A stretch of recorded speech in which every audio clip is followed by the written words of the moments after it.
Coforge limited के financial year 2022 के quarter 2 के रिजल्ट आए हैं। जानेंगे रिजल्ट कैसे आए हैं। रुपीस यहाँ पर मिलियंस में दिया गया है। सितंबर 2020 का कंपैरिजन सितंबर 2021 से होगा और पिछले क्वार्टर जून 2021 से भी कंपेयर करके देखेंगे। तो सबसे पहले टोटल इनकम सितंबर 2020 में टोटल इनकम था 11,576 million.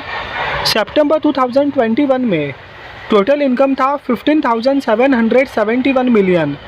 Year on year basis पर टोटल इनकम में अच्छी जंप है और पिछले क्वार्टर जून 2021 में टोटल इनकम था 14,777 मिलियन। टोटल इनकम में year on year basis plus quarter on quarter basis दोनों में अच्छी जंप है।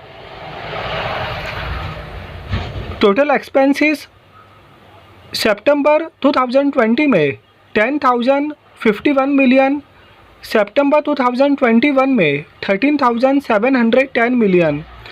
ईयर ऑन ईयर बेसिस पर कंपनी के एक्सपेंसेस इंक्रीज हुए हैं और पिछले क्वार्टर जून 2021 में कंपनी के एक्सपेंसेस थे 13,145 मिलियन। तो expenses year on year basis plus quarter on quarter basis दोनों इंक्रीज हुए हैं। हमारे लिए जो सबसे इम्पॉर्टेंट है वो है प्रॉफिट फॉर द पीरियड। सितंबर 2020 में कंपनी ने प्रॉफिट पोस्ट किया था 1,222 मिलियन। सितंबर 2021 में कंपनी ने प्रॉफिट पोस्ट किया 1,615 million. Year on year basis पर प्रॉफिट में अच्छी जंप और पिछले क्वार्टर जून 2021 में कंपनी ने प्रॉफिट पोस्ट किया 1,312 मिलियन। तो प्रॉफिट में year on year basis plus quarter on quarter basis दोनों में अच्छी जंप है।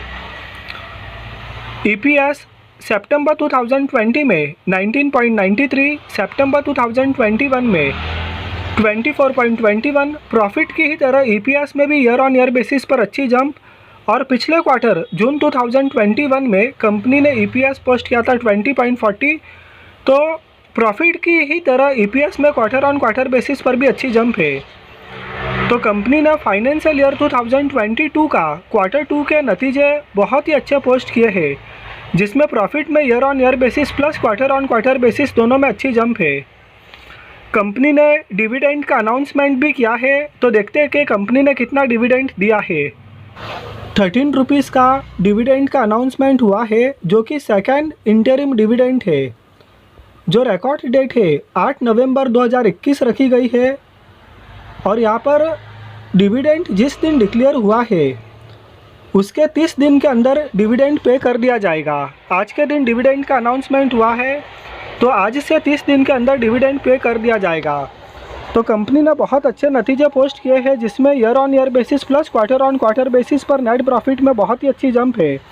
रिजल्ट मार्केट आवर्स के दौरान आए थे, तो देखते हैं कि मार्केट ने किस तरह से इस रिजल्ट को लेकर रिएक्ट किया। आज के दिन इस स्टॉक में 6.15% की गिरावट रही। 5,065.65 पर इस स्टॉक का क्लोजिंग हुआ। 331.85 पैसे की इस स्टॉक में गिरावट रही। तो भले ही यह स्टॉक 6.15% की गिरावट रही, लेकिन लॉन्ग टर्म के लिए एक बेहतरीन स्टॉक है और 2021 में यह स्टॉक ने मल्टीबैगर रिटर्न भी दिए हैं। लॉन्ग टर्म इन्वेस्टमेंट के लिए एक शानदार स्टॉक है और हर गिरावट अपने आप में एक अपॉर्चुनिटी है कि इस स्टॉक में थोड़ी थोड़ी क्वांटिटी बाई करके हम बहुत ही अच्छा रिटर्न पा सकते हैं। आज के दिन में इस स्टॉक में 6.15% की गिरावट रही। पिछले 5 दिन में इस स्टॉक में 13.53% की गिरावट रही। पिछले एक महीने में 6.45% की गिरावट रही। 6 महीने में 80.39% का रिटर्न दिया। 2021 में इस स्टॉक ने 86% का रिटर्न दिया। पिछले एक साल में 128% का रिटर्न दिया। पिछले 5 साल में 155% का रिटर्न दिया और ऑल टाइम इस स्टॉक ने अब तक यहाँ पर 155.25% का रिटर्न बता रहा है। इसका मतलब कि स्टॉक बहुत पुराना लिस्टेड नहीं है, तो इस स्टॉक ने अब तक बहुत ही अच्छा रिटर्न दिया है। तो हर गिरावट अपने आप में एक अपॉर्चुनिटी है। थोड़ा थोड़ा माल खरीद कर लॉन्ग टर्म में एक बेहतरीन रिटर्न हासिल करने के लिए रिज़ल्ट अच्छे आए हैं, लेकिन फिर भी इस स्टॉक में गिरावट हुई है और पिछले कुछ दिनों से आईटी सेक्टर में प्रॉफिट बुकिंग हो रही है। क्योंकि जो निफ्टी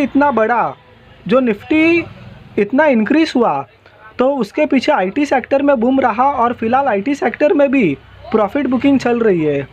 तो शानदार स्टॉक है, नतीजे भी अच्छे आए हैं और लॉन्ग टर्म इन्वेस्टमेंट के लिए एक बेहतरीन स्टॉक है। वीडियो आपको पसंद आया तो लाइक कीजिए, चैनल को सब्सक्राइब कीजिए। Thank you.